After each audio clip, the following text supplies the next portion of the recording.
दोस्तों, मैं आपको बताना चाहती हूँ कि मेरा आदिवासी फांसी पारदी समाज ये पहले जंगल में रहता था और तितर बटर पकड़ते थे तो कैसे भी गुजारा करते थे और जंगल में रहते थे।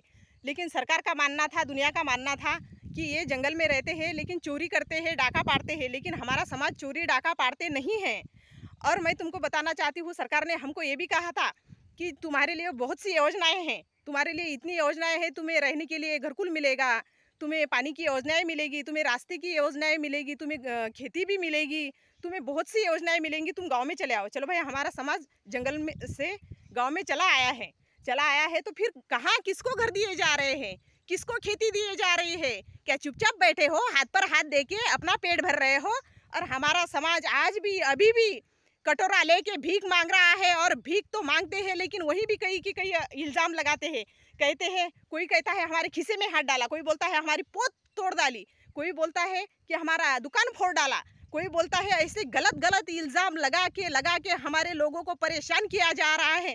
और हमारे समाज कहीं भी मांगने भीखने जाते हैं तो वहीं भी कई कई गलत इल्ज़ाम लगा के उनको अटक किया जाता है। ये सरासरी हमारे समाज पर अन्याय है और ऐसा अन्याय बंद करो। ये तुम्हारा अन्याय हमारे पर क्यों चला रहे हो? तुम्हें समझ में नहीं आता कि सती युग में भी हमारे आदिवासी समाज ने सती युग चलाया था और आदिवासी समाज कलयुग का भी यंड करेंगी। ये ध्यान में रखो और अपने ख्याल में रखो। जब भी तुम्हारे पीछे कोई इंग्रज लग जाएगा तभी भी तुम हमारे ही पीछे भागोगे कि आदिवासी समाज कहाँ है, चलो आदिवासी समाज के पास हम भागकर बचेंगे। और तुम्हें बचने की कहीं जगह नहीं मिलेंगी क्योंकि तुम हमारे पर अन्याय कर रहे हो। तो प्लीज़ हमारे पर अन्याय करना छोड़ दो ये।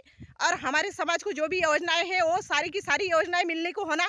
और मिलने के बाद भी हमारे लड़के लड़कियां सब पढ़ते हैं लेकिन फिर भी हमारे लड़के लड़कियों को नौकरियां नहीं मिलती। क्यों नौकरियां नहीं दी जाती? क्योंकि इनका कहना है फोकट में नौकरियां दी जाती है, कहाँ पैसा लगता है। तुम लिखो तो सही, तुम पढ़ो तो सही, बड़े तो हो जाओ, तुमको सब कुछ दिया जाएगा। सारी लड़कियां सब घर पे बैठे हैं, सब लिख के पढ़ के कटोरा लेके मांगने जा रहे हैं भी।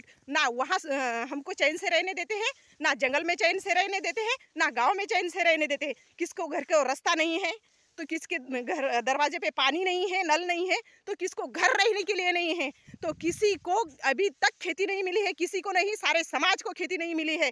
सारा का सारा समाज आज तक भूखा है, प्यासा है और लड़ रहा है। लेकिन कोई भी हमारे समाज का आज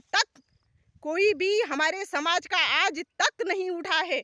ना कोई सरपंच है, ना कोई पुलिस पाटिल है, ना कोई अध्यक्ष है, ना कोई सदस्य है, ना कोई आमदार है, ना कोई खासदार है। अब जो है भी तो वो अपनी अपनी देख रहे हैं, हमारे गरीब लोग पर तो कोई भी ख्याल नहीं रख रहे हैं। और तुम्हें बताया जाता है, इतना सारा कुछ मैं बता रही हूँ, लेकिन दोस्तों लाइक सब्सक्राइब ज़रूर करें मेरे वीडियो को और दोस्तों में शेयर कीजिए और ये वीडियो दूर तक पहुँचने दीजिए। प्लीज़ प्लीज़ इतनी दुआ करो, नहीं तो एक दिन हम पर जब ये दिन आया है तो एक दिन तुम पर भी आ जाएगा। ये याद रखना।